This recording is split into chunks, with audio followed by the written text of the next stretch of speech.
ಭಾಷೆಯಾಗಿ ಮನೆಯಲ್ಲಿ ಮಕ್ಕಳಿಗೆ ನಮ್ಮ ಕುಟುಂಬದವರಿಗೆ ನಾವು ಕನ್ನಡವನ್ನ ಮಾತಾಡಿ ಬೆಳೆಸಿದ್ರೆ ನಾವು ಸತ್ಯವಾಗಲು ಕನ್ನಡವನ್ನ ಉದ್ಧಾರ ಮಾಡಿದಾಗೆ ಹಾಗೂ ಕನ್ನಡವನ್ನ ಬೆಳೆಸಿದಾಗೆ ಅಂತ ಹೇಳಕ್ಕೆ ನಾನು ಇಷ್ಟಪಡ್ತೀನಿ. ನಾವು ಬರೀ ಆಚರಣೆ ಮಾಡೋದು, ಏನೋ ವರ್ಷಕ್ಕೊಂದಿನ ಬಾರಿ ಶ್ಲೋಕ ಮಾಡೋದು, ಹಾಡು ಹೇಳೋದು ಅಲ್ಲ. ಪ್ರತಿಯೊಬ್ಬರ ಮನಸ್ಸಿನಲ್ಲಿಯೂ ಕನ್ನಡಾಂಬೆಯ ಕಿಚ್ಚು, ಕನ್ನಡಾಂಬೆಯ ಶಕ್ತಿ, ಸಿರಿಗನ್ನಡಂ ಗೆಲ್ಗೆ ಸಿರಿಗನ್ನಡಂ ನಲ್ಗೆ ಅನ್ನೋ ಹಾಗೆ ಕನ್ನಡವನ್ನ ಬೆಳೆಸಬೇಕು ಅಂದ್ರೆ ನಾವು ನಮಗೆ ಪಂಚಭೂತಗಳಲ್ಲಿ ನೀರು, ಗಾಳಿ, ಬೆಳಕು, ಆಹಾರ ಹೇಗೆ ಮುಖ್ಯವೋ ಹಾಗೆ ನಮ್ಮ ಭಾಷೆಯೂ ಕೂಡ ನಮಗೆ ಅತ್ಯಮೂಲ್ಯವಾದದ್ದು. ಯಾರ ಜೊತೆಯಲ್ಲಿ ಸಂವಹನ ಮಾಡಬೇಕಾದ್ರೂ, ಒಂದು ಮಾತಾಡಬೇಕಾದ್ರೆ, ಒಂದು ಸಂಪರ್ಕ ಮಾಡಬೇಕಾದ್ರೆ ಕನ್ನಡ ಭಾಷೆ ನಮ್ಮ ಹೃದಯದಿಂದ ಬರಬೇಕು, ನಮ್ಮ ಅಂತರಾತ್ಮದಿಂದ ಬರಬೇಕು.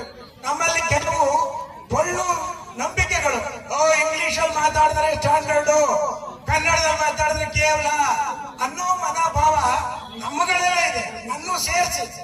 ಆದ್ರೆ ಕನ್ನಡ ಮಾತೃತಾಯಿ ದೇವಿ, ನಮ್ಮ ಅತ್ತ ತಾಯಿ ಇದ್ದಾಗೆ ಹೇಗ್ ಮಾಡ್ತೀವೋ ಅದೇ ರೀತಿ ಕನ್ನಡ ಅನ್ನೋದು ನಮ್ಮೆಲ್ಲರ ಮಾತೃತಾಯಿ.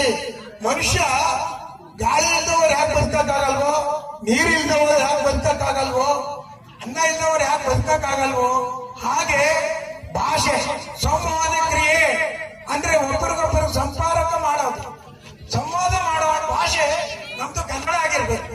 ಯಾರಿಗೆ ಯಾವುದೇ ಭಾಷೆ ಮಾತಾಡಿದ್ರು ನಾವು ಕನ್ನಡಿಗರಾಗಿ ಅವ್ರಿಗೆ 2 ಅಕ್ಷರ 2 ಪದ ಕನ್ನಡವನ್ನ ಕಲಿಸಿ.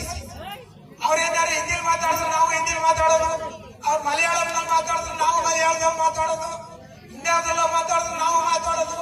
ಅದನ್ನೇ ನಾವು ಕಡಿಮೆ ಮಾಡ್ಕೊಂಡ್ರೆ ನಾವು ಪ್ರತಿಯೊಬ್ಬರು ನಮ್ಮ ಭಾಷೆಯಲ್ಲಿ ಅವ್ರಿಗೆ ಅರ್ಥ ಆಗಿಲ್ಲ ಅಂದ್ರೆ 1 ಸರಿ ಇಲ್ಲ 2 ಸರಿ ಆಗ್ಲಿ ನಮ್ಮ ಭಾಷೆಯ ಮಹತ್ವವನ್ನ, ನಮ್ಮ ಭಾಷೆಯ ಪದಗಳನ್ನ, ಕನ್ನಡದಲ್ಲಿ ಬರೀ 52 ಅಕ್ಷರ ಇರ್ಬೋದು, ಆದರೆ ಶತಕೋಟಿ ಜನಗಳಿಗೆ ಎಷ್ಟು ಕಾದಂಬರಿಗಳು, ಕನ್ನಡಕ್ಕೆ 8 ಜ್ಞಾನಪೀಠ ಪ್ರಶಸ್ತಿ ಬಂದಿದೆ.